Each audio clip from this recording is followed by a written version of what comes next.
नमस्कार दोस्तों, मैं हूं संजय राजन। स्वागत है आप सबका प्राइम टीवी की इस खास के पेशकश प्राइम डिबेट में। दोस्तों, प्रदेश और देश के अहम मुद्दों पर हम 1 घंटे तक इस कार्यक्रम में गंभीर रूप से चर्चा करते हैं। अब चूंकि चुनाव आयोग कभी भी किसी भी वक्त लोकसभा चुनाव की तारीखों की घोषणा कर सकता है, सियासी दलों के तर्कस से एक के बाद एक तीर इस गर्माते सियासी माहौल में और गर्माहट पैदा कर रहे हैं। धीरे धीरे मौसम में बदलाव आता जा रहा है। मौसम के साथ सियासी पारा भी चढ़ता जा रहा है। दरअसल हम सियासत में सियासी दल लगातार खेला करने में जुटे हुए हैं। नेताओं के दल बदल का सिलसिला बदस्तूर जारी है। अपने नफा नुकसान के लिए विचारधारा से अलग हटकर सियासी पाला बदलने में जुटे हैं नेता। अब देखिए ना, पंजाब में पूर्व कांग्रेस नेता और पंजाब के पूर्व मुख्यमंत्री अमरिंदर सिंह की पत्नी परमीत कौर कमल का दामन थाम चुकी हैं। उत्तर प्रदेश के कई कद्दावर नेता या तो बीजेपी में शामिल हो चुके हैं या फिर लाइन में खड़े हैं। दोस्तों, उदाहरण के तौर पर कानपुर के बड़े कांग्रेस नेता अजय कपूर की बात कर ली जाए या फिर पूर्वांचल में वाराणसी के बड़े कांग्रेसी नेता राजेश मिश्रा की, बाराबंकी के एक बड़े कांग्रेसी नेता की भी बीजेपी में आने के सुगबुगाहट सियासी गलियारों में चर्चा का विषय बना हुआ है। नाम अभी नहीं बताऊंगा, लेकिन तस्वीर चंद दिनों में साफ हो जाएगी। चलिए, तो ये बात हो गई सियासी दलों के नेताओं के पाला बदलने की।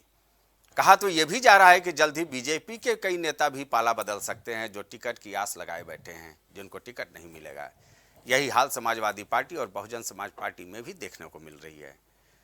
दोस्तों, इन सब के बीच दो धड़ों के चुनावी घमासान यानी इंडिया गठबंधन बनाम एनडीए हर दिन दिलचस्पी की ओर बढ़ रहा है। एक के बाद एक तर्कस से तीर बीजेपी की अगुवाई वाली मोदी सरकार छोड़ रही है। चुनाव के चंद दिन पहले सीए लागू करने का ऐलान और देश में अब एक राष्ट्र एक चुनाव की ओर बढ़ती केंद्र सरकार विपक्षी दलों को सत्तारूढ़ दल से चुनौती देने वाला कदम कहा जा सकता है। खुद पीएम मोदी 2019 में चौकीदार से 2024 के आम सभा चुनाव के पहले अब परिवारीजनों के संबोधन से जनता पर बड़ा प्रभाव डालने की कोशिश में लगे हैं। इसका एक अलग ही इम्पैक्ट है, चुनावी रणनीति पर नजर आने भी लगा है। एक तरफ तो टीम मोदी लगातार तर्कस से तीर छोड़कर विपक्षियों को धाराशाही करने की कवायद में जुटी है, वहीं विपक्षी दल ऐसे तमाम सियासी दांव पर हमलावर नजर आ रहे हैं। चलिए, आज हम सीए से लेकर वन नेशन वन इलेक्शन तक चले जा रहे सियासी दांव पर 1 घंटे तक गंभीर चर्चा करेंगे। एक बेहतरीन पैनल हमारे साथ होगा। इस चर्चा में हमारे साथ शामिल होंगे अलग अलग सियासी दलों के नुमाइंदे, कुछ राजनीतिक विश्लेषक। निश्चित तौर पर आज ही पूर्व राष्ट्रपति रामनाथ कोविंद की अध्यक्षता वाली कमेटी ने वन नेशन वन इलेक्शन को लेकर अपनी रिपोर्ट राष्ट्रपति द्रौपदी मुर्मू को सौंप चुकी है। 18,826 पेज का ये रिपोर्ट है। जाहिर सी बात है, इसे पढ़ने में थोड़ा वक्त लगेगा, लेकिन मैं मुख्य बातें आपको बता देता हूँ कि 2 सितंबर 2023 को यह समिति गठित हुई थी और 191 दिनों में ये रिपोर्ट राष्ट्रपति को सौंप दी गई है। रिपोर्ट में कहा गया है कि एक साथ मतदान होने से भारत की आकांक्षाओं को साकार रूप मिल पाएगा। एक साथ मतदान से पारदर्शिता, सहजता और मतदाताओं का विश्वास बढ़ेगा। लेकिन चलिए, सबसे पहले ये जो तर्कस से जो तीर निकल रही है, उससे संबंधित कुछ बयान सुनते हैं सियासी दलों की। ये क्या बदतमीजी है कि बांग्लादेश के, पाकिस्तान के और अफगानिस्तान के लोगों को हमारे देश में लाके बसाएंगे और उनको हमारे बच्चों के हक के रोजगार उनको देंगे। ये लोग कह रहे हैं कि 2014 के पहले आए हुए घुसपैठियों को इन नागरिकता दी जाएगी। ऐसा नहीं है, ये तो शुरुआत है। एक बार ये सिलसिला चालू हो गया, एक बार दरवाजे खुल गए तो फिर बहुत बड़ी संख्या में पाकिस्तानी और बांग्लादेश से लोग भारत में आने लगेंगे। कि ये पूरा आज से 4 साल पहले बनाया था, वो संविधान के खिलाफ है। आप रिलीजन की बुनियाद पर कानून नहीं बना सकते। इसमें कई सुप्रीम कोर्ट के जजमेंट्स है और राइट टू इक्वालिटी के खिलाफ है। आप कैसे हर रिलीजन को आप उसकी इजाज़त दे रहे हैं उनको, और आप जो रिलीजन जिनका इस्लाम है उनको आप नहीं दे रहे, वो एक पॉइंट है।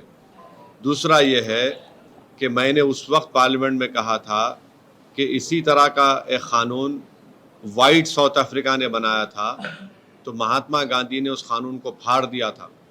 मैंने भी पार्लियामेंट में इस CAA के उस बिल को फाड़ा था। तीसरी बात, देखिए, लोकतांत्रिक देश में वन नेशन वन इलेक्शन वो संभव नजर नहीं आता है कि कैसे जहां पे बहुमत की सरकार नहीं बनेगी वहां सरकारें कैसे चलेंगी। और जब रिपोर्ट सबमिट की है तो जब रिपोर्ट सार्वजनिक होगी, समाजवादी पार्टी उस रिपोर्ट को देखेगी तो जरूर उस पर हम प्रतिक्रिया देंगे। लेकिन लोकतांत्रिक देश में फौरी तौर पे देखा जाए तो इस तरीके की कोई व्यवस्था वो संभव नजर नहीं आती है कि कैसे जहां पे बहुमत नहीं होगा वहां पे सरकारें कैसे चलेंगी, सरकार बीच में गिर जाएगी तो उनका कार्यकाल क्या होगा। बहुत से सवाल हैं। ये रिपोर्ट सार्वजनिक होगी तो समाजवादी पार्टी इस पे टिप्पणी जरूर करेगी। प्रधानमंत्री जी शुरू से कहते आए कि इस देश में एक साथ चुनाव होना चाहिए और एक साथ चुनाव होने से विकास के बहुत सारे अवसर मिलते हैं। अलग अलग राज्यों में अलग अलग प्रकार के चुनाव जब पूरे साल चलते हैं तो विकास बाधित होता है, और ये हमारी भारतीय जनता पार्टी की भी अवधारणा शुरू से ही है। मैं माननीय प्रधानमंत्री जी की इस भावना का सम्मान भी करता हूँ। पिछले समय उन्होंने कमेटी बनाई थी, उसने सुझाव दिए हैं, और वो निश्चित रूप से आने वाले समय में एक देश एक चुनाव इस भावना के हिसाब से बहुत अच्छी पॉलिसी चलेगी। ये एक ही बात हो या वन नेशन वन इलेक्शन की, किस तरह से सियासी दलों के नुमाइंदों ने अपनी प्रतिक्रिया दी। यानी कुल मिलाकर आरोप प्रत्यारोप का दौर अपने चरम पर है। और जाहिर सी बात है, इसीलिए हमने कहा है कि बीजेपी की अगुवाई वाली एनडीए सरकार लगातार अपने तर्कस से तीर छोड़ रही है सियासी माहौल में, और इसे लेकर विपक्षी दलों के सामने चुनौतियां भी खड़ी कर रही है। हम बात करेंगे इसी मुद्दे पर। हमारे साथ एक बेहतरीन पैनल जुड़ चुका है। आशीष तिवारी हमारे साथ हैं, बीजेपी के तेज तरार प्रवक्ता हैं। ये हमारे साथ स्टूडियो में मौजूद हैं। विवेक पांडे जी बेबाकी से अपनी राय रखते हैं, समाजवादी पार्टी का प्रतिनिधित्व यहाँ कर रहे हैं। दिलीप यादव जी हैं, राजनीतिक विश्लेषक, राजनीति पर इनकी बहुत अच्छी पकड़ है और इनसे भी हम इस चर्चा में जानेंगे कि क्या कुछ आरोप प्रत्यारोप का दौर है। शैलेंद्र तिवारी जी कांग्रेस का पक्ष रखने के लिए हमारे साथ मौजूद है। प्रखर श्रीवास्तव भी हमारे साथ मौजूद हैं, आप आम आदमी पार्टी का प्रतिनिधित्व कर रहे हैं।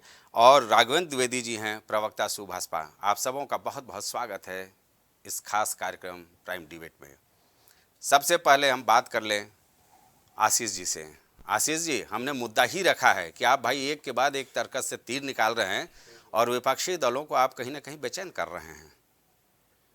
अब ये बेचैन हो रहे हैं तो इसमें हमारी कोई गलती नहीं है, क्योंकि ये जो तर्कश के तीर हैं, चाहे CAA की आप बात कर लें, ये 2019 से इसके ऊपर काम हो रहा था, और इसकी भी बात कर लें अगर वन नेशन वन इलेक्शन की, तो ये भी काफ़ी पहले से है। तो ऐसा नहीं है कि इलेक्शन के पहले की बात है कि हाँ, हम लोग जो काम कर रहे हैं उसको धरातल पर भी उतारने का काम कर रहे हैं। हमने सिर्फ बातें नहीं करी, बातें करने के अलावा जो कहा है वो कर रहे हैं। अब इससे विपक्षियों को टेंशन हो रही है तो भाई इसके लिए हम कुछ कर नहीं सकते, क्योंकि टेंशन तो इनको वैसे भी है। क्योंकि जब गठबंधन इन्होंने बनाया था, गठबंधन में भी आपने देखा किस तरीके से टूट फूट हुई, तो बेचारे परेशान तो हैं। और इनको मुझे कुछ कहना नहीं है, ये आपस में ही अपना पहले समझ लें कि करना क्या है इस चुनाव में, किसको किसके साथ में रहना है। क्योंकि 26 दिनों का जो गठबंधन हुआ था वो अब 6 का बचा है, तो परेशान तो हैं, परेशानी की बात है। चूँकि भारतीय जनता पार्टी लगातार धरातल पर काम करती जा रही है, जिससे देश को फ़ायदा होगा निश्चित तौर पर, चाहे CAA की बात हो और चाहे वन नेशन वन इलेक्शन की बात हो। तो इस पर अभी आगे भी चर्चा हो जाएगी। बाकी पैनलिस्ट अपनी राय रख लें, फिर मैं विवेक जी के पास चलते हैं। विवेक जी, भाई इससे देश को फायदा होगा, चाहे CAA हो या फिर वन नेशन वन इलेक्शन हो। कहीं ना कहीं ऐसा लगता है कि जो एनडीए है या एनडीए की अगुवाई वाली जो सरकार है, बीजेपी की अगुवाई वाली जो सरकार है, वो एक से एक तर्कस की तीर छोड़ती चली जा रही है, और आप लोग के सामने बेचैनी और चुनौतियाँ दोनों देखने को मिल रही हैं। देखिए, पहले तो मैं मंच पर उपस्थित सभी सम्मानित पैनलिस्टों को प्रणाम समर्पित करता हूं, और उसके साथ विशेष प्रणाम मैं समर्पित करूंगा शैलेंद्र तिवारी भैया को, चूँकि हम लोग के सीनियर रह चुके हैं, विश्वविद्यालय से हैं, और बाकी जितने भी सम्मानित पैनलिस्ट हैं सभी को प्रणाम है मेरा। देखिए, बिल्कुल सही बात है, आपने बहुत अच्छी बात की। तर्कश के तीर, बिल्कुल सही बात है, तर्कश के तीर ही कहेंगे इसे। जो तीर हवा में तो जाते हैं लेकिन लगते किसी को नहीं है, और हवाई तीर चल रहे हैं, एक से एक हवाई तीर चल रहे हैं। इतनी बढ़िया योजनाएं मोदी सरकार ने लाई हैं कि ये पूरा देश आविर्भूत है। मतलब इतिहास में पहली बार ऐसी योजनाएं आई कि मोदी की 7 गोल्डन योजनाएं आपको याद होंगी, जिसमें CAG ने भ्रष्टाचार साबित कर दिया था, लेकिन उस रिपोर्ट पे बात नहीं होती है। अभी वर्तमान में जो सीएजी की रिपोर्ट आई है उसके अनुसार भी मोदी जी के भ्रष्टाचारों के पुलिंदे खुलने शुरू हो चुके हैं, लेकिन उस पर भी चर्चा नहीं हो रही है। वर्ल्ड बैंक ने भारत को विकसित देशों की श्रेणी से, श्रृंखला से बाहर कर दिया है और उस आधार पे हम अपने आप को विश्व गुरु मानते हैं, वो महामानव हैं, तो मुझे लगता है इस पे भी चर्चा नहीं होनी चाहिए। लेकिन तर्कश के तीर तो हैं, बिल्कुल सही बात। अभी एक तर्कश का तीर और छूटा है। कुछ दिन पहले ये तर्कश का तीर आया था बाराबंकी से, आज कहीं और से एक तर्कश का तीर आया है। चूंकि सार्वजनिक पटल पे मैं उस चर्चा का विषय नहीं है तो उसको नहीं रखूंगा, लेकिन तर्कश के तीर तो एक से एक निकल रहे हैं, सही बात है। और सबसे बढ़िया बात, एक तर्कश का तीर आज देखिए और दिखाया जा रहा है। अब तो हनुमान जी साक्षात मोदी जी के चरणों में आ गए हैं। इससे बड़ा तर्कश का तीर क्या चला सकते हैं भाई? मैं तो ये कहूंगा, आज किसी सनातनी की या आज किसी हिंदू की या आज किसी राम भक्त की भावनाएं आहत नहीं हुई। हनुमान जी के अंदर विश्वास करने वाले, पहले हनुमान जी की ये लोग जातियां बता रहे थे, आज हनुमान जी को इन्होंने मोदी के चरणागत ला दिया। अब बताइए इससे बड़ा तर्कश का तीर इस देश के लिए क्या हो सकता है? दुर्भाग्यपूर्ण कि आपने राम राम राम के नारे लगवाते लगवाते उसकी आड़ में राम के मर्यादा को ही समाप्त कर देने का प्रयास करके मोदी जी को ही राम बना दिया है। तो मुझे लगता है तर्कश की तीर तो बहुत अच्छा है, सही बात है। राम तो त्याग और तपस्या के प्रतीक थे, यहाँ तो त्याग मोदी जी का थोपा जाता है लोगों के ऊपर, बताया जाता है कि वो त्याग करके उन्होंने राष्ट्रहित में त्याग किया। ये कोई नई बात नहीं है सियासत में, आपने बहुत सारी तस्वीरें देखी होंगी जी। एक वक्त था जब सोनिया जी को भी दुर्गा का रूप बनाया गया था जी, तो उसको लेकर के तो रहा है। एक तर्कश का तीर आज मैंने भी छोड़ा है। सर्वे बहुत अच्छे से करवाते हैं मीडिया के लोग, और मैं किसी मीडिया चैनल पे आज कोई प्रश्न चिन्ह नहीं लगाऊंगा। हाँ। क्योंकि सर्वे अगर सोशल फोरम पे, जैसे कहते हैं ना कि लाइव शो में अगर सर्वे चल रहा है और लाइव शो में अगर दिखाया जा रहा है कि बीजेपी की रैंकिंग ये है, इतनी सीटें आ रही हैं, तो आज एक सर्वे मैंने भी किया जी। मैंने मैंने एक छोटा सा ट्वीट किया था, उस पे लिखा था देश का प्रधानमंत्री कैसा होना चाहिए, आप अपने देश के लिए क्या सोचते हैं, पोल कीजिए। इस सर्वे में आप भी देख रहे होंगे सिर्फ दो लोगों का नाम है, एक आदरणीय नरेंद्र मोदी जी जो वर्तमान प्रधानमंत्री हैं, जो विश्व गुरु बनाने की दिशा में भारत को लेकर के चल रहे हैं, एक से एक तर्कश के तीर छोड़ रहे हैं, और एक हमारे आदरणीय chief justice of India Shri DY Chandrachud sir, जिन्होंने ऐसे तर्कश के तीरों को और ऐसे छलावों को ध्वस्त करने की दिशा में लोकतांत्रिक व्यवस्था के तर्कश के तीर चलाने शुरू किए हैं।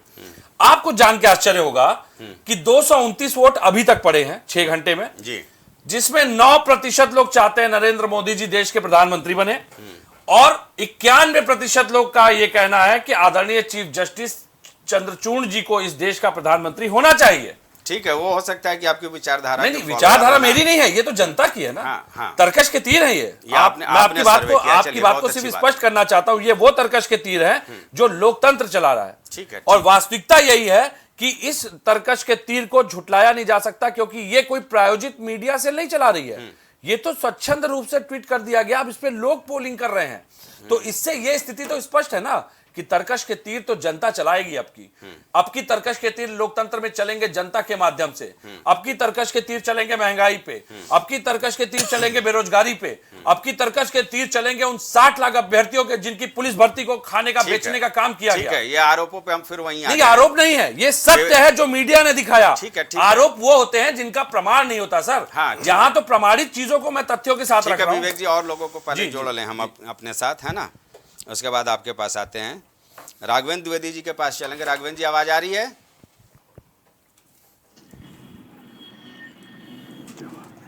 राघवेंद्र जी, आवाज आ रही है आपको हमारी? जी, आवाज आ रही है। जी साहब, ये जो तर्कश के तीर चल रहे हैं सियासत में, सियासी माहौल को गरमा रहे हैं, उस पे आप भी कुछ अपनी राय रखें, चाहे वो सीएए की बात हो या वन नेशन वन इलेक्शन की आज रिपोर्ट भी कमेटी को दे दी गई, इसका बहुत दूरगामी परिणाम होने वाला है। देखिए, समाजवादी पार्टी के प्रवक्ता ने जिस तरह मोबाइल निकालकर और इस पूरे डिबेट को इस तरह से भ्रमित करने का काम किया, समाजवादी पार्टी के राष्ट्रीय अध्यक्ष अखिलेश यादव जी भी इसी तरह मोबाइल, कैलकुलेटर और लैपटॉप लेकर जनता के बीच में जाते हैं और ये मान के खुश हो जाते हैं कि जिस भीड़ के बीच में अब है वो सारा भीड़ जो है वोट है। 2022 और 2022 के पहले भी गठबंधन हुआ था। मुझे लगता है कि देश में जो सबसे बड़ा गठबंधन हुआ था कैलकुलेटर और लैपटॉप के हिसाब से, जाति के हिसाब से, इसमें हुआ था। उसमें पहन जी भी थी, आरएलडी भी था और अखिलेश यादव जी भी थे। वोट की राजनीति देखा जाए तो उस समय इनको क्या हुआ, परिवार का सीट नहीं बचा पाए। इस प्रकार समाजवादी पार्टी के प्रवक्ता बड़े भाई जो है दिखा दिए कि 91% लोग इनको चाहते हो, मोदी जी को नहीं चाहते हैं। मैं इनसे चाहूंगा कि ऐसी कमरे से बाहर निकलिए और क्षेत्र में जाइए, अकेले जाइए, अपने कार्यकर्ताओं के साथ नहीं, और 10 घर में घूमिए और 10 घर के परिवारों से पूछिए कि आप मोदी जी, योगी जी की सरकारों से कितना खुश है, अगर आपको वोट देना होगा तो किसको देंगे।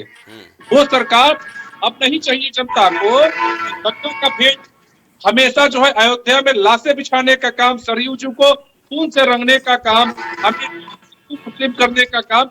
अब जो हमारी जनता है वो जनता जान चुकी है कि हम किसके सरकार में सुरक्षित है।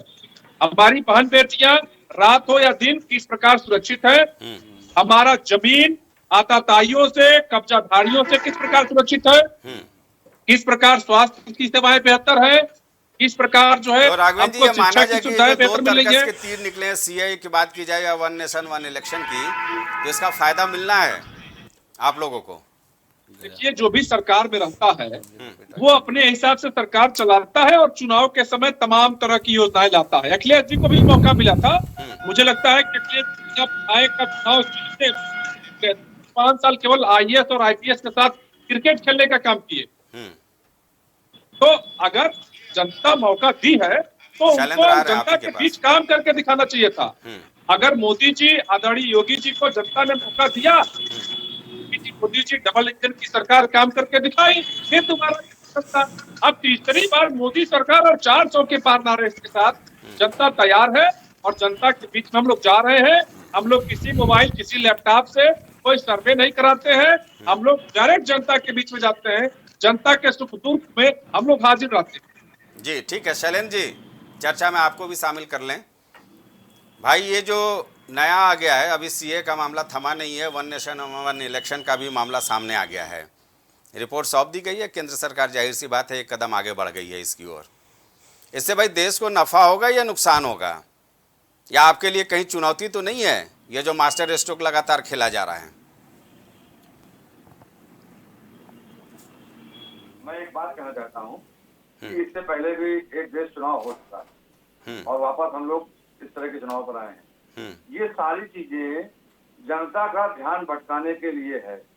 हमारे साथी अभी आपका पैनल इतना अच्छा है, आशीष तिवारी जी, राघवेंद्र द्विवेदी जी, विवेक पांडे जी, दिलीप यादव जी, आपका जो गुलदस्ता है वो आपने इतना अच्छा सजाया है, सभी इसमें विद्वान हैं, प्रकट श्रीवास्तव जी, ये हमारे राघवेंद्र द्विवेदी जी इतनी बढ़िया बात कह रहे हैं कि हम जनता के बीच में जाते हैं, जैसे अभी दारा सिंह चौहान के साथ गए थे, इसी तरह जाते हैं जनता के बीच में। बहुत बहुत बधाई, इस तरह जाते रहिए और जनता की नकारे हुए लोगों को मंत्री बनवाते रहिए, ताकि जनता के बीच में जनता को भी अपने किए पर थोड़ा बहुत पछतावा होना शुरू हो जाए।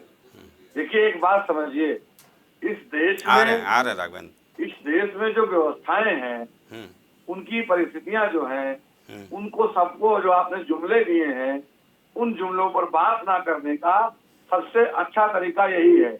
हम मांगेंगे, एक डॉक्टर के पास एक मरीज जाता है और वो मरीज कहता है कि साहब हमको बुखार है और कई दिन से उतर नहीं रहा है, तब तक वो डॉक्टर का कंपाउंडर आता है और मरीज के पैर पे जो है एक हथौड़ा मार देता है। अब वो उसका बुखार उतर गया, वो पैर चिल्ला रहा था, खून निकल गया, कट गया, फट गया, छट गया, उसमें जुड़ गया। अब उससे पूछो, बुखार गायब हो गया उसका, क्योंकि वो पैर खट गया, छट गया, में लग गया। तो ये सरकार वैसे ही कर रही है। इनसे पूछो काला धन कहाँ है तो पता नहीं, इनसे पूछो मेहुल चौकसी कहाँ है तो पता नहीं, पूछो तो कहते हैं इसमें हमारी खता नहीं, इनसे पूछो परिवार कहाँ है तो कहते हैं हमारा परिवार संजय राजन जी है, हमारा परिवार शैलेंद्र तिवारी जी है, हमारा परिवार राघवेंद्र द्विवेदी जी है, दिलीप यादव जी है। इनसे पूछो कि भैया नोटबंदी का फायदा तो कहते हैं जो है वन नेशन वन इलेक्शन। इनसे पूछो कि देश को जो स्थितियां आपने अपने आप को बताते हो कि 5वीं अर्थव्यवस्था में हम जो है बहुत आगे बढ़ गए हैं, तो भैया 5वीं अर्थव्यवस्था में व्यापार चौपट है, नौकरी गायब है, हिंदुस्तान के इतिहास में सबसे बड़ा बेरोजगारी का 45% का रेशियो आज की तारीख में है, इससे बड़ा कोई रेशियो नहीं है। तो ये बताते क्या है आपको, क्या बताते हैं मालूम आपको? जी बोलिए ना। हाँ भैया, पूरे देश में हम ताकतवर हैं, पूरे विश्व गुरु बनने जा रहे हैं। पूछो इनसे जो है भगवान शिव की तो बताएंगे गणेश की, पूछो इनसे महेश की तो बताएंगे सुरेश की, पूछो इनसे कुछ तो जवाब देंगे कुछ। ठीक है। जुमला इनका बहुत टाइट है, इसीलिए इनकी बहुत फाइट है। और ये कहते हैं कि ये पार वो पार, हम इनसे कह रहे हैं अब की बारी जाएंगे गंगा पार। ठीक है, ठीक है, ठीक है। गंगा पार जाना तय आप है। प्रवक्ता प्रखर श्रीवास्तव जी को भी पहले चरण में हम डिबेट में शामिल कर लें। प्रखर, आप भी संभवतः आलोचना ही करेंगे जो सीएए को लेकर के दावा किया जा रहा है या फिर वन नेशन वन इलेक्शन को लेकर के दावा किया जा रहा है बीजेपी की ओर से, क्योंकि विचारधारा ही अलग अलग हैं, तो जाहिर सी बात है आप भी आरोप प्रत्यारोप में जाएंगे। ये देश के लिए फायदेमंद है या नुकसानदेह है? सीधा सवाल है मेरा। संजय जी, आपको नमस्कार और आपके सभी दर्शकों को मेरा शुक्रिया। नमस्कार, और यहाँ पर बैठे हुए सभी प्रवक्तागणों को मेरा नमस्कार।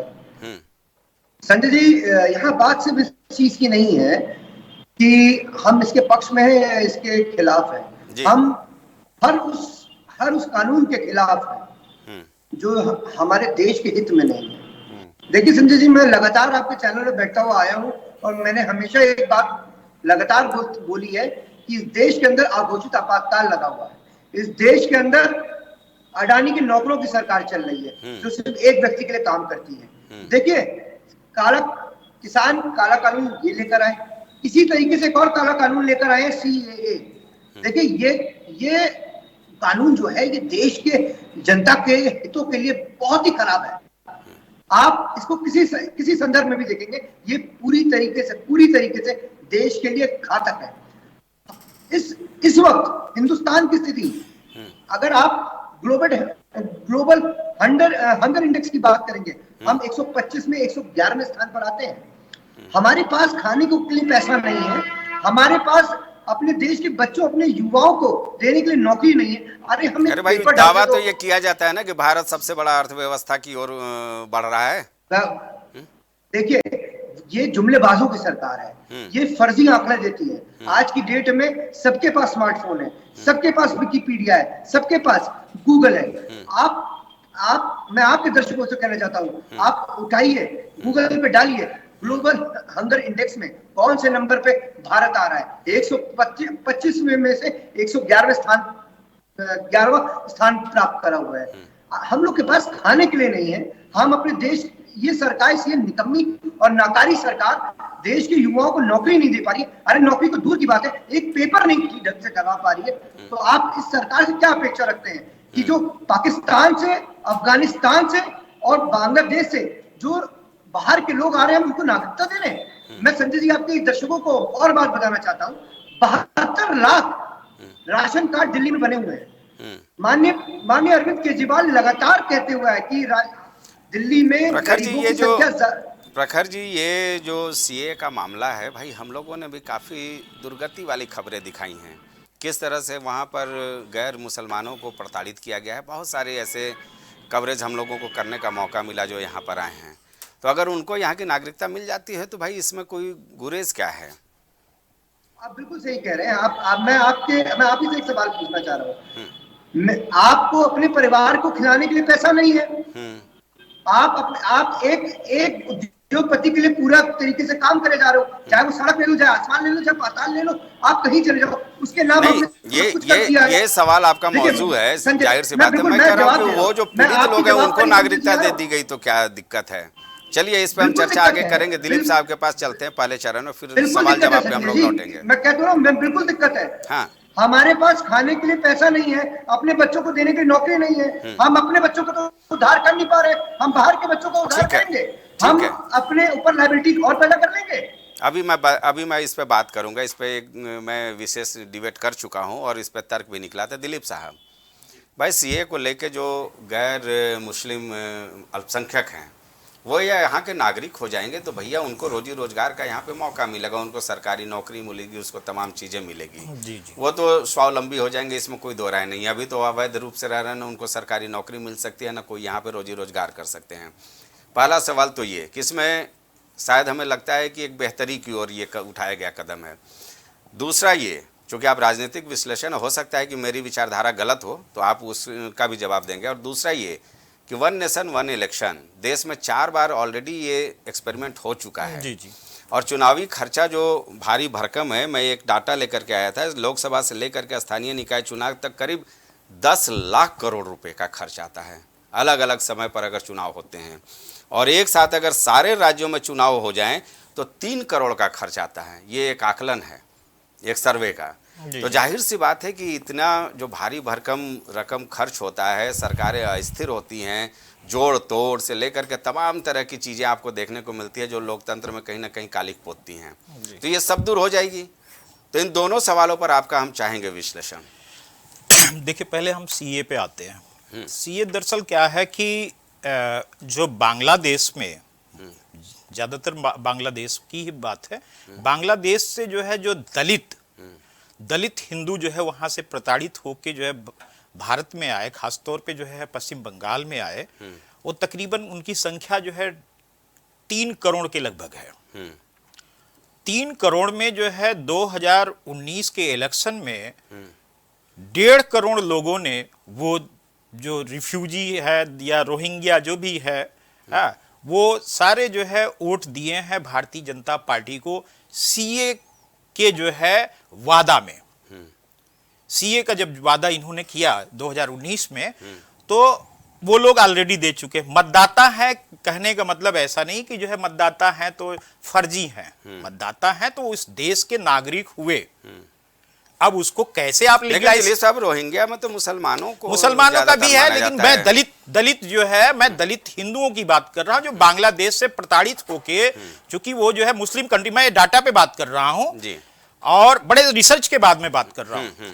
तो वो जो है 3 करोड़ के लगभग हैं जो बांग्लादेशी जो है दलित हैं, वो भारत में आए, जो है बंगाल में आए, उनको लीगलाइजेशन करने के लिए जो है सीए लाया गया। सीए का मतलब यह है कि जल्दी जल्दी भारत की नागरिकता मिल जाएगी, जबकि उन 3 करोड़ में 1.5 करोड़ मतदाता पहले जो है वहां की सरकार ने ही जो है उनका वोटर लिस्ट में नाम डाला, उनका मतदाता पहचान पत्र बना, सारी चीजें, वो सारी सुविधाओं का उपभोग कर रहे हैं। लालच ये दिया गया कि जो है सीए आपको जो है भारत की नागरिकता देता है। बात समझिएगा, क्योंकि यहां पे आधार कार्ड बन जाना, वो सिर्फ आधार कार्ड आप जो है उसको लीगलाइज नहीं कर सकते, एड्रेस प्रूफ के तौर पे कई चीजें हैं, आपका पैन कार्ड है, ये सब चीजें जो है प्रोसेस है। एक इन्होंने जो है जो निकाला है कि जो है आपको नागरिकता का प्रमाण पत्र देंगे, उस चक्कर में जो है भारतीय जनता पार्टी को 1.5 करोड़ जो दिया गया वोट, वो तकरीबन जो है 5-6 जो है वहां की जो है जो वो है संसदीय क्षेत्र है, उन पे जो है भारतीय जनता पार्टी के लोग जीते। और उस चीज को जो है बचाने के लिए जो 1.5 करोड़ था उसको जो है और आगे बढ़ाने के लिए भारतीय जनता पार्टी ने नागरिकता वाला जो है ये मुद्दा लाया है, जिससे जो है लोग जो है भारतीय जनता, इलेक्शन के पहले तो हो नहीं पाएगा। तो वादा एक बार हुआ है ना, 2000 अगर यही करना था, उनको नागरिकता देनी ही थी, तो 2019 के बाद जो है सीए लागू करके उनको नागरिकता दे देना चाहिए था। तो इसलिए तो इसे मास्टर स्ट्रोक जी मास्टर, वही मैं कर रहा हूँ। लोगों को ये बात नहीं मालूम, जो है जो वोटर है, मैं जनता को भी ये बताना चाहता हूँ, सिर्फ ये जो है जो मास्टर स्ट्रोक है इनका, जो है भारतीय जनता पार्टी का, जो है खासतौर पर मोदी जी का, तो ये उन्होंने किया, पिछली बार वादा किया, नहीं किया, इस बार फिर वही कर रहे हैं कि जिससे जो है वोटर्स जो है वो करे। इसके बाद जो उनके 4-5 सीटें जो है, एक सीट पे जो है ये काम कर रहे हैं, उनकी सीट पुख्ता हो जाए। वन नेशन वन इलेक्शन 4-5 बार हो चुका, 4 बार लगभग हो चुका है वन नेशन। होता क्या है, कोई भी जो है जिस तरह से जो है केंद्र, अभी लोकसभा का चुनाव होने वाला, केंद्र में जो है बीजेपी की सरकार है, सारे तंत्र उनके पास है। हमारे हो सकता है कि बीजेपी और भाजपा के मित्रों को जो है बुरा लगे, सारे तंत्र उन्हीं के पास है। अगर ऐसा हो गया, जिस हिसाब से दखलंदाजी होती है, जो इलेक्शन कमीशन की हुई, ईडी की हुई, सीबीआई की हो गई, आप देखिए कैग एकदम शांत बैठा पड़ा है। कैग में आजकल कैग की कोई इंक्वायरी नहीं होती है, पता ही नहीं लग रहा कैग है भी भारत में कि नहीं है। जबकि इसी मुद्दे पे केजरीवाल साहब भी आए थे, है ना, कि हम जो है पारदर्शिता लाएंगे, लोकपाल विधेयक लाएंगे, पर ये सारी चीजें केजरीवाल साहब भी आए, लेकिन जो है कैग कहीं है नहीं। तो उस चीज का जब लोकसभा के इलेक्शन में जो है प्रभाव डालेंगे, केंद्र की सरकार होगी, तो उनकी निश्चित तौर पे जो है खर्चा तो बच जाएगा, लेकिन जो है वही सरकार जो है अन्य राज्यों में भी होगी। जो पारदर्शिता है वो पूरी तरह से बेईमानी साबित होगी। लेकिन दिलीप साहब जी, भारतीय लोकतंत्र इंदिरा गांधी की भी तानाशाही देखी थी, एकदम वो भी देखी नहीं है। चला। जी, जी। मैंडेट यहाँ पर जो जनता जनार्दन है वाकई भारतीय लोकतंत्र के लिए सही कहा गया जी है। जी जी। आशीष जी, चर्चाओं में तमाम आरोप हाँ, बहुत आगे। मैं तो इसीलिए कहता हूँ कि हर पैनलिस्ट के बाद अगर थोड़ा सा मुझे समय दे देंगे, क्योंकि इतनी बातें हो जाती फिर आधे से ज्यादा ध्यान ही नहीं रहता है। जवाब दीजिए आप, है ना? तो अब चर्चा हम आगे बढ़ाएंगे। चलिए, तो मैं नीचे से ही शुरू करता हूँ, राजनीतिक विश्लेषक से, क्योंकि इन्होंने क्या विश्लेषण करा ये मेरे सब ऊपर से बाउंस हो गया। क्योंकि विश्लेषण इनका, आपने सीए पूछा तो इन्होंने कह दिया कि 3 करोड़ लोग जो हैं वो आके उसमें से 1.5 करोड़ लोग वोट दे रहे हैं, बिना नागरिक बने वो वोट कैसे दे रहे हैं? मुझे ये नहीं समझ में आ रहा। यही मैं पूछ रहा हूं। पहले नागरिक बनेंगे। सुनिए तो एक चीज बता दें, ये हकीकत है। अरे सुन लीजिए, इसकी हकीकत मैं बताता हूँ आपको। पहले नागरिक बनेंगे तब वोट देंगे, कि पहले वोटर बन जाएंगे उसके बाद नागरिकता की उनको जरूरत क्या है? स्थानीय सरकार की यही तो कमी है ना। यही मैं कह रहा हूँ, अभी मैं यही कह रहा हूँ और मैं वही पहुंच रहा हूँ कि जरूरत इसकी क्या है। क्योंकि आप देख लीजिए कि दिल्ली के अंदर सबसे ज्यादा रोहिंग्या वहां पर बसाए गए हैं, आपको ये बात पता है? उनके वोटर कार्ड, राशन कार्ड, आधार कार्ड तक बनवाने का काम किया जा रहा है फर्जी अवैध तरीके से, ठीक है? उनको वोटर बनाने का काम करा जा रहा है। भारतीय जनता पार्टी इस अवैध कार्य को खत्म करने के लिए वो सीएए का कानून लाएगी। आप या तो आप अपनी नागरिकता दिखाइए, अगर आप नागरिक नहीं है तो देश से गेट आउट हो जाइए। यहां पर फर्जी लोग नहीं चलेंगे। फर्जी यहां पर जो ममता बनर्जी, बिल्कुल राजनीतिक विश्लेषक ने सही कहा, सबसे ज्यादा लोग वेस्ट बंगाल में वहां पर बसाए जा रहे हैं, क्योंकि वो वोटर सीधे सीधे सबसे ज्यादा वो वोटर जो है वो भारतीय जनता पार्टी के नहीं है, वो सारे वोटर जो हैं वो ममता दीदी के हैं। तो वहां पर वो दिक्कत वहां पर चल रही है और भारतीय जनता पार्टी इसी जो अवैध कार्य हो रहा है इसको रोकने के लिए सीएए कानून लाया जा रहा है। इसमें ऐसा कुछ थोड़ी, और ये जो 2014 के पहले लोग यहां पर आज जो दिखा देंगे कि हम 2014 से जो रजिस्टर उन्होंने कराया कि हम भाई इसके पहले क्या है, वही लोगों तक मान्य है। इसकी अभी डेट नहीं एक्सटेंड करी गई। हाँ, ये पहले भी हुआ है, 1961 में भी ये अमेंडमेंट किया गया था इस कानून का। तो उसके बाद ये कोई नया नहीं लाया गया है, ये कांग्रेस की सरकार से चला आ रहा है। ये हमारे सारे साथियों को पता होना चाहिए कि कोई नई चीज नहीं लाई गई है। तो ये जो यहां पर अवैध तरीके से बसाने का काम किया जा रहा है, जो लोग ये कह रहे हैं कि नहीं यहाँ के संसाधन, तो ये अवैध तरीके से जो अवैध लोग हैं, चूंकि जब हमको पता होगा, जब अब मान लीजिए कि हमको पता है कि हमारे देश की जनसंख्या जो है 143-45 करोड़ है, तो हम उस हिसाब से सरकार अपनी योजनाएं लागेगी ना। पता चला 145 करोड़ के लिए योजनाएं लाई जाती हैं और वहां पर आदमी है 170 करोड़, तो वो निश्चित तौर पर वहां तो गोलमाल हो ही जाएगा। तो दिक्कत ये, तो अगर हम लोग उस चीज को वैध तरीके से कि नहीं ठीक है अवैध यहां नहीं चलेगा, तो इसमें दिक्कत क्या है? रोहिंग्या सबसे ज्यादा बसाए अगर दिल्ली में किसी ने, तो अरविंद केजरीवाल और इनके एक वहां पर विधायक है मानतुल्ला खां, उनका तो उन्होंने पूरी बस्तियां की बस्तियां बसा दी है। कोई क्या भारतीय जनता पार्टी को कहेगा। अब मैं आ जाता हूं हमारे प्रवक्ता कांग्रेस शैलेंद्र भाई के ऊपर। शैलेंद्र भाई ने अभी बिल्कुल सही बात कही कि पूछो महेश की तो बताते हैं सुरेश की। आपने इनसे प्रश्न करा कि आप सीए और वन नेशन वन इलेक्शन पे बात करो, शैलेंद्र जी तो ये दुनिया भर की दूसरी बातें बताने लगे। ये सीए पे कुछ नहीं बता पाए, ये वन नेशन वन इलेक्शन पर कुछ नहीं बता पाए। विपक्ष की सबसे बड़ी कमी यही है कि आप कोई भी मुद्दा दुनिया का ले आइए। मैं पिछली पूरी 100 डिबेट आप उठा के देख लीजिए किसी भी चैनल की, विपक्ष जो है वो 4 से 5 मुद्दे पकड़े हैं, उसी पर ही ये घूम फिर के आप दुनिया का कोई चीज ले आइए। क्यों विवेक जी? आप कोई भी, मैं बोल लूं फिर विवेक भाई को आप बोलने दीजिएगा। कोई भी आप मुद्दा ले आइए, कोई भी, मैं 100 डिबेट यहीं की प्राइम की आपको दिखा दूं, क्योंकि मैं आपकी हर या तो डिबेट पे आता हूं, नहीं तो मैं उसको फॉलो करता हूं, मैं देखता जरूर हूं कि विपक्ष वाले क्या, इनका क्या मुद्दा क्या है, मैं समझने की कोशिश। तो इनके पास कोई नहीं, ये 4 से 5 चीजें पकड़े हैं। आप दुनिया का कोई डिबेट का मुद्दा उठा लाइए। आज सीएए की बात थी, तो सीएए पर हमारे सपा के प्रवक्ता आपको सर्वे दिखा रहे हैं, और सर्वे किसका दिखा रहे हैं? इतना हताश है विपक्ष कि अगर ये सपा के प्रवक्ता हैं तो अगर इनको सर्वे कराना था तो अखिलेश यादव और मोदी जी में करा लेते। ये तो जान रहे कि अखिलेश यादव तो इस लायक भी नहीं है कि उसके सर्वे कराया जाए। तो इनकी हताशा का आप आलम समझिए। तो अब ये मोदी के लिए जो एक नॉन पॉलिटिकल पर्सन है, उससे करा रहे हैं। अरे भाई पॉलिटिक्स में आपको कराना है तो पॉलिटिशियन से पॉलिटिशियन का कराइए ना, कि किसको जनता ज्यादा चाहती है। विवेक जी भाई जवाब दीजिए। नहीं, और सुन लीजिए भाई, मुझे लगता है अगर टर्न हो गया हो तो मैं अपनी बात रख दूं। नहीं तो मैं भैया छह लोगों का मुझे इकट्ठा जवाब देना पड़ेगा।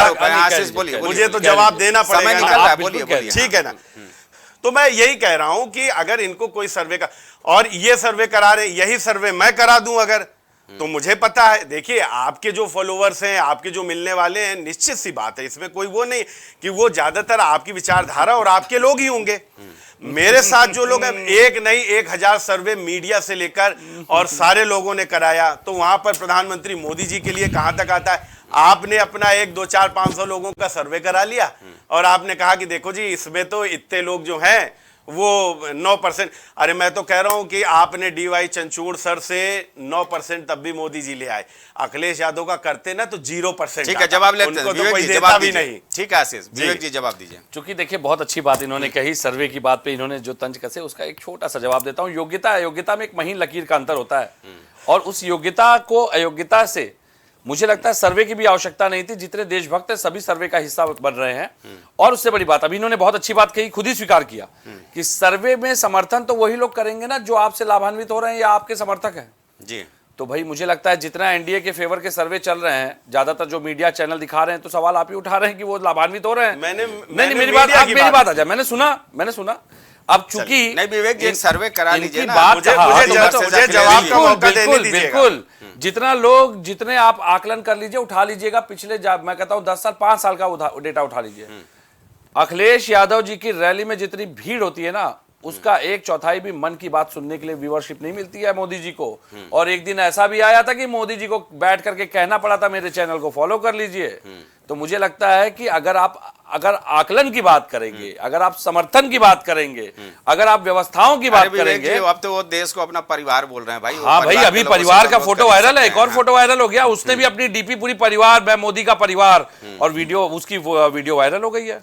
तो भाई ऐसा परिवार धन्य हो भाजपा आपके लिए, आप ही रखिए ऐसा परिवार, हमें नहीं चाहिए। दूसरी बात, बता नहीं रहे, अब भाई है एक इनके बड़े नेता, चूंकि वो स्कैंडल CD वायरल है पूरी, अब मैं उस पे सार्वजनिक किसी को कटाक्ष करूं अच्छा नहीं लगता। हम अपने चैनल दूसरी बात बहुत अच्छी बात की, इलेक्ट्रल बॉन्ड के चंदे पे जो प्रहार किया है CGI ने, चूंकि इसकी लोकप्रियता को लेकर के ही मैंने इस सर्वे पे उनका नाम डाला, क्योंकि हम तो राजनीतिक लोग हैं।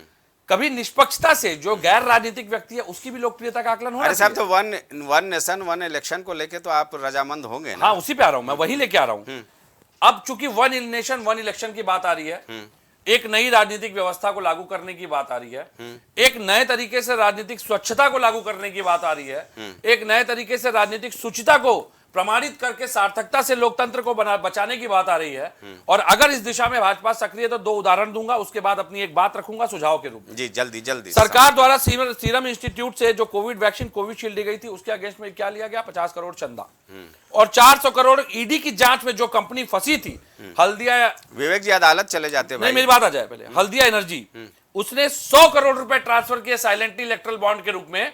अब चूंकि जानकारी साझा है ना, अब तो हमारे पास आ रही है ना, तो चलिए राजनीतिक चंदों का जो क्यों व्यवस्था बनाई गई थी वो तो सामने सत्य आ रहा है धीरे धीरे। लेकिन अब इस जो नई व्यवस्था की बात पे मैंने सुझाव की बात की, ऐसा करते हैं कि 1/3, मतलब मुझे लगता है हर राजनीतिक दल अपने राजनीतिक दल के जो चंदे हैं, चाहे वो जिस तरीके से भी लिए गए, उसका 75% देश के राजस्व में समावेश कर दे, और नई व्यवस्था को नई तरीके से, नए जनादेश के साथ, नए समर्थकों के साथ नए तरीके से लागू किया जाए।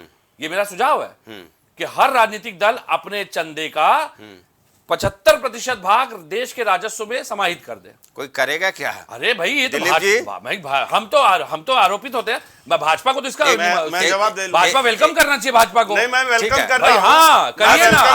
हम तो कह रहे हैं, मैं संजय भाई आपके इसी चैनल से ये शुरुआत समाजवादी पार्टी से करवाना चाहता हूं। अरे हम तैयार हैं, हम तो कह रहे हैं समाजवादी पार्टी के जो 700 करोड़ से मेरा ही सुझाव है, आप अग्रणी, मेरा ही सुझाव है। सुन लीजिए, इलेक्ट्रल बॉन्ड का सत्य सुन लीजिए, सब तो आप ही का है भाई साहब, एक एक भगोड़ों के पैसे आपके पास है, देश का 15 लाख आपके पास है, नहीं सुनने देंगे, आपने बोलने का दिया मुझे पूरा, हो गया ना, सुझाव आ गया, कैसे सुझाव ले लिया?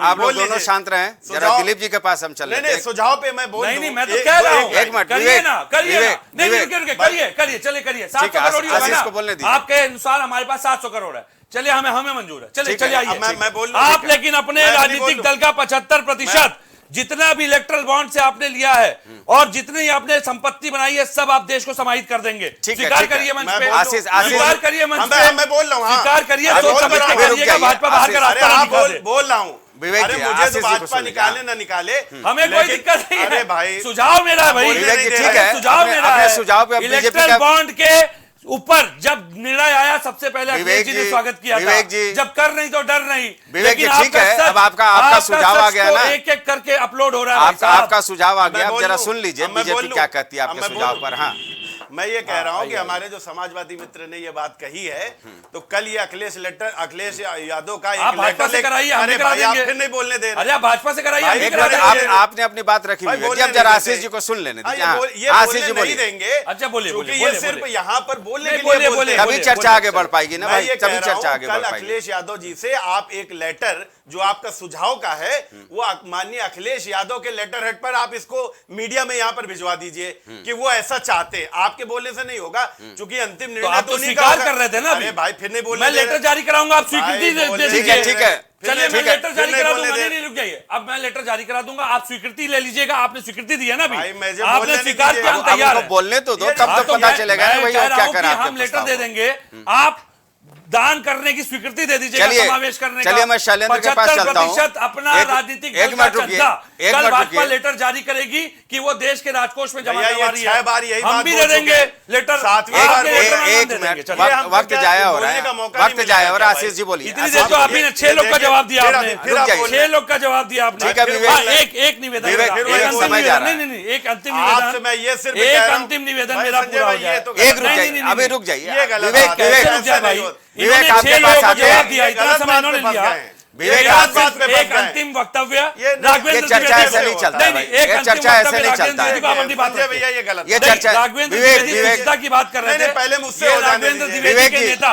अब देख लीजिए भाई, ये गलत बात है, इस तरीके से नहीं होना। मोदी देश बेच रहे हैं, राघवेंद्र द्विवेदी जी सुन लीजिएगा। हाँ ठीक है, ये अभी सुना दीजिएगा, जनता को सुना दीजिएगा। रुक जाइए, क्यों भाई, आप तो भाजपा के नहीं विवेक जी ऐसे चर्चा नहीं होता है, बोलने दीजिए के बाद। आशीष बोलिए। मैं ये कह रहा हूं कि हमारे जो समाजवादी मित्र ने जो भी ये अभी बोलिएगा बताया है, विवेक धैर्य रखिए, भी ये सुझाव दिया है, मैं इनसे कहता हूं कि ये सुझाव कल माननीय राष्ट्रीय अध्यक्ष जो आपके हैं अखिलेश यादव जी, उनके लेटर हेड पर लिखवा कर आप यहां मीडिया में दे दीजिए कि अखिलेश यादव जी ये चाहते, चूंकि देखिए आप यहां पर प्रवक्ता के तौर पे बोल रहे, लेकिन आप विवेक जी रुक जाइए, विवेक जी रुक जाइए, वहां पर राष्ट्रीय अध्यक्ष जी को ही ये चीज बोलनी पड़ेगी। ठीक है, तो आप नहीं, अभी आप मत बोलिए प्लीज, आप रुक जाइए, एक मिनट रुक जाइए। और भी लोग हैं, सबको चर्चा में लेना है। इसका काउंटर तो ले लीजिएगा। मैं लूंगा, बिल्कुल लूंगा। आपने भी तो कहा है ना कि आप देंगे, तो उसका भी लेटर जारी करा दीजिए।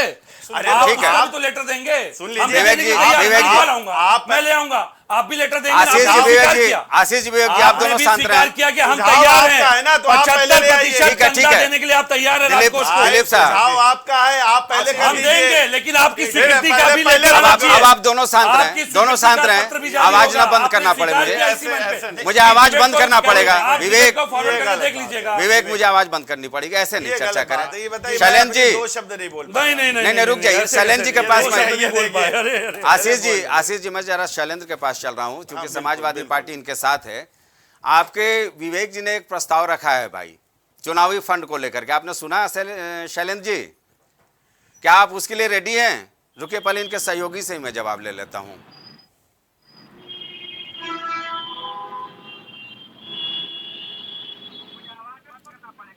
शैलेंद्र आवाज आ रही है?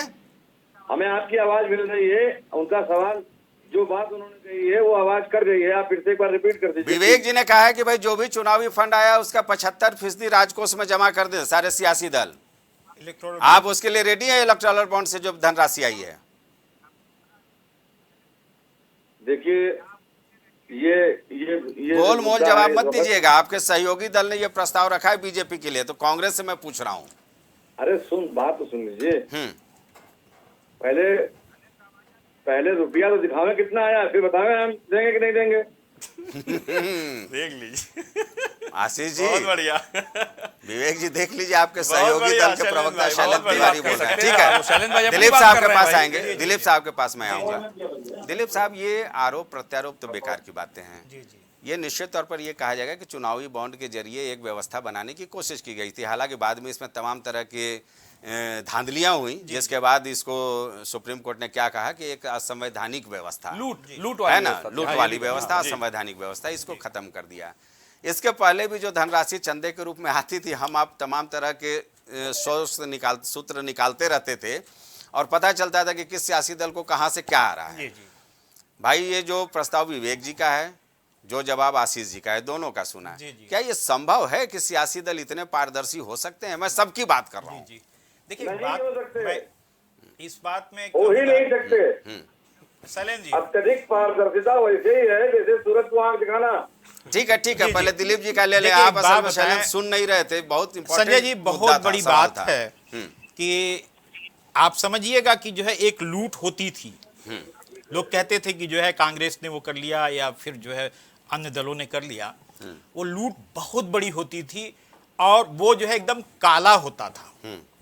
उस काले धन को जो ये कंपनियां जो है, बड़े बड़े पूंजीपति जो है, जो धन देते थे कांग्रेस को या बीजेपी या किसी भी पार्टी को, उसको लीगलाइज करने का जो काम किया, वो भारतीय जनता पार्टी ने बहुत अच्छा काम किया। जो दिमाग में आया वो जो है किया। लेकिन उसके एवज में आप देखें कि भारतीय जनता पार्टी आज के समय में जो है इलेक्टोरल बॉन्ड से 5,500 करोड़ रुपए जो है डोनेशन के रूप में ले चुकी है। यह सबसे बड़ी बात है। और शायद जो है जितनी पार्टियां, देश की सारी पार्टियां हैं, उनको उठा के देख लिया जाए तो उसमें मात्र जो है 1,000 करोड़ रुपए होंगे। टोटल मैं सारी पार्टियों की बात कर रहा हूं मैं। तो वहां पे आप एक जो है पूरी पार्टियां मिला के जो है, कांग्रेस भी जो है उतना नहीं पाई है। वो पार्टियां जो है 1,000 करोड़ रुपए पा रही, कोई 5,000, 5,500 पा रहा है, मतलब 4.5-5 गुना जो है ज्यादा पा रहा है। तो उस पैसे का जो है दुरुपयोग जो है निश्चित तौर पे जिसके पास ज्यादा पैसा होगा वो सारे तंत्र हथियाएगा और खरीदेगा, खरीद फरोख्त करेगा। जिस हिसाब से विधायकों की खरीद फरोख्त हो रही है, भारतीय जनता पार्टी किसी भी जो है दल के जो है विधायक हो, उनको खरीद के अपने पास लाती है, सरकारें खरीद लेती हैं। आप बिहार का देखें, महाराष्ट्र का देखें, आप जो आसाम में देखिए, 2 सीट पाके वो भारतीय जनता पार्टी वहां सत्ता में बैठी हुई है। वही जो है क्या नाम था उसका, जो है जो वहां का मुख्यमंत्री है असम वाला, उसको जो पानी पी पी के देते थे। तो ये हेमंत बिस्वा शर्मा जो है, आप सारे पैसे जो है उठा के, तो इस चीज को चिंता जो है सारी पार्टियों को थी। साथ में जो है सीपीआई ने इस चीज को जो है दाखिल किया वहां पे सुप्रीम कोर्ट में, और वकीलों ने भी दाखिल किया। मिलके जो लड़ाई लड़ी है वो बहुत बड़ा जो है मील का पत्थर साबित हुआ है। चीफ जस्टिस ऑफ इंडिया का जो है ये निर्णय आया। एक सवाल मेरे जेहन में आता है कि भाई, जब कांग्रेस शासित कांग्रेस केंद्र की सत्ता में थी, जी, या उसके पहले भी तमाम समय ऐसा रहा है कि अंबानी परिवार तो कभी कांग्रेस का शुभचिंतक हुआ करता था, उसको फंडिंग करता था। जी। आज सवाल उठते हैं अंबानी और अडानी पे। अडानी को भी कौन पैदा किया था देश में? निश्चित तौर पे कांग्रेस ने। जी। तो इसको लेकर के सवाल पैदा करने का कोई औचित्य नहीं है, क्योंकि कोई भी औद्योगिक घराना होता है ना, वो अपने सुविधा अनुसार सुविधा शुल्क देता रहा है, इसमें कोई गुरेज नहीं है। जी आशीष, जवाब दें। देखिए, मैं बताऊं, विपक्ष की सबसे बड़ी जो प्रॉब्लम है, पेट में दर्द ये है कि भारतीय जनता पार्टी को 5,000 कैसे मिल गया, हमको क्यों कम मिला। ये एनआरसी सीएए पे और इस पे वन नेशन वन इलेक्शन पे कोई बात नहीं कर रहे, ये खाली आ गए इलेक्टोरल बोर्ड पे। और आप समझिए, आप इतनी बड़ा राजनीतिक विश्लेषक ने अभी आरोप लगा दिया कि इससे वो खरीदे जाते हैं। तो देखिए, मैं फिर कह रहा हूं कि यहाँ पर बैठकर फर्जी बोलने से कोई मतलब नहीं है। फर्जी नहीं है। आपके पास अगर एक भी विधायक या एक भी सांसद जो बता रहा है कि हमको खरीदा गया है, आप जो है, आप ये गलत समझियां बैठ क्यों बता रहे हो? तुरंत जो है रिजाइन दीजिए।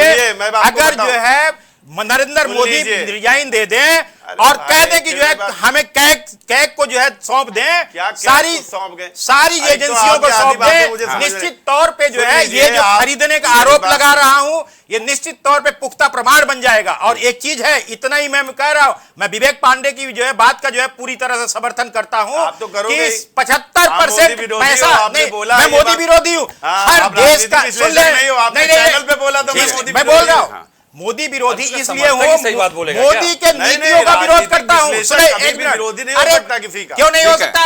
नीतियों का विरोध करेगा ना मीडिया। ये कैसे बोल सकते हैं कि मैं इस व्यक्ति का मीडिया और राजनीतिक विश्लेषक पत्रकार सभी को जो है आप विरोधी नहीं हो सकते हो। आपने चैनल पे बैठ के बोला कि मैं विरोधी हूं, कहो तो मैं उनकी नीतियों का विरोधी हूं। मैंने कहा है मैं उनकी नीतियों का विरोधी नहीं हूं। दिलीप जी, हाँ ठीक है, शांत रहे। आप 75% जरा हम राघवेंद्र के पास खत्म कर ले। राघवेंद्र के पास चल रहे हैं, एक मिनट, वक्त कम है। हाँ राघवेंद्र भाई, वन नेशन वन इलेक्शन से लेकर के सीए तक तमाम चीजों की चर्चाएं हो रही है। आरोप प्रत्यारोप पे हम फिर वहीं आ जाते हैं जो पुराने मुद्दे हैं। इससे देश को फायदा होगा या नुकसान? देखिए, मुझको लगता है कि पूरे विश्व में भारत एक ऐसा देश, हर महीने पालिका का हो, नगर पंचायत का हो, विधानसभा का हो, लोकसभा का हो, जिला पंचायत का हो, ग्राम प्रधानी का हो, हर महीने कोई न कोई भारत में चुनाव होता है। चुनाव का देश कहा जाता है।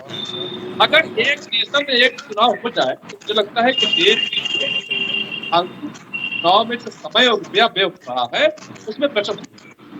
और विपक्ष के पास देखिए, वो अभी 1 घंटे का डिबेट, इतना प्राइम टाइम और प्राइम न्यूज का जो इतना अच्छा समय था, वो सीरियल हो गया। केवल मैं ये कर दूंगा, मैं वो कर दूंगा। अरे आप अपने पार्टी के राष्ट्रीय अध्यक्ष को एसी कमरे से बाहर तो निकाल ही नहीं पा रहे हैं। भीड़ को आप वो देख ले रहे हैं। चर्चाएं तो मैं आगे भी जारी रखना चाहता था। चर्चाएं तो मैं आगे भी जारी रखना चाहता था कि बीजेपी और समाजवादी पार्टी के बीच जो लगातार आरोप प्रत्यारोप का दौर तेज रहा है, इससे थोड़ी चर्चा हमारी वो करा लीजिए आप। हालांकि विवेक जी चर्चा हम आगे भी करेंगे। हर दिन आपको ये मौका मिलेगा। ये मंच ऐसा ही है, आप लोगों का ही मंच है, जहां हम अलग अलग मुद्दों पर आपसे चर्चा करते हैं। लेकिन अब वक्त समाप्त हो चुका है। वक्त यहीं तक इजाजत देता है। लिहाजा मैं दिलीप जी का, विवेक पांडे, आशीष तिवारी, राघवेंद्र, शैलेंद्र तिवारी और प्रखर श्रीवास्तव, तमाम मेहमानों का बहुत बहुत शुक्रिया अदा करता हूं, क्योंकि वक्त समाप्त हो चुका है। आपने वो बात जाहिर सी बात है, अभी भी आरोप प्रत्यारोप का दौर जारी है, लेकिन अब वक्त समाप्त हो चुका है। अब मैं सारे मेहमानों का शुक्रिया अदा करना चाहूँगा। तो दोस्तों, निश्चित तौर पर सियासी सरगर्मी है। हर एक सियासी दल अपने अपने बातों पर अड़ा हुआ है। दावों का बाजार गर्म है और एक एक कर जिस तरह से एनडीए की केंद्र सरकार की ओर से तर्कस से तीर छोड़े जा रहे हैं, वो भी निश्चित तौर पर विपक्षी दलों के लिए एक बड़ी चुनौती है। वक्त को लेकर बेशक सवाल खड़ा हो, लेकिन सियासत में कहा जाता है कि साम दाम दंड भेद ये नीति होती है, और कोई भी सियासत दल चाहता है कि वो सत्ता पर काबिज हो, उसके लिए वो साम दाम दंड भेद का इस्तेमाल करता है। इसके पहले की भी सरकारें ये करती रही हैं और फिलहाल मोदी सरकार भी ऐसे ही करती नजर आ रही है। बहरहाल जनाधार किसकी ओर जाता है, क्या दिशा और दशा तय करता है लोकसभा चुनाव में, ये देखना दिलचस्प होगा। इस चर्चा में बस इतना ही। मुझे दीजिए इजाज़त। नमस्कार। देश दुनिया की बाकी खबरों के लिए आप जुड़े रहिए प्राइम टीवी के साथ।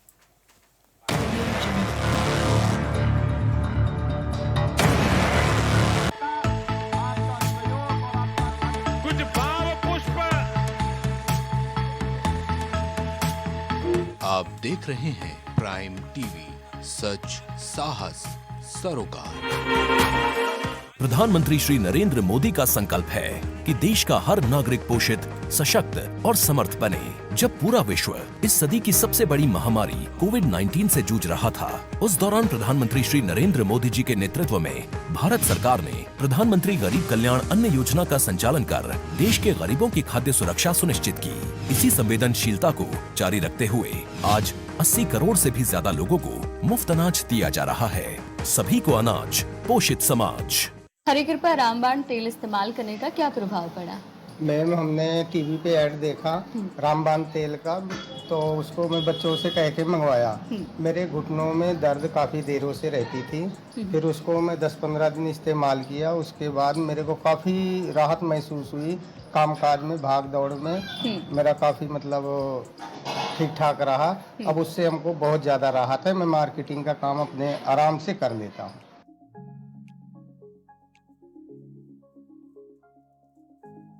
अगर आप करना चाहते हैं अपने बिजनेस को प्रमोट, तो इसके लिए आपको चाहिए होगा एक सपोर्ट। बेहतर स्क्रिप्ट, शानदार ग्राफिक्स, बेहतर विजुअल, दिखाएंगे कमाल, जानकारी पहुंचेगी जन जन तक, आपका काम करेगा धमाल। इन सभी चीजों के लिए अब ना हो परेशान। Brand promotion, motion designing and video editing, 2D और 3D animation, television telecasting, social media works, script writing जैसे कामों के लिए आज ही कांटेक्ट करें 9267925186 पर। इसी के साथ ही आप हमें जीमेल भी कर सकते हैं vikasproduction.gfx@gmail.com पर।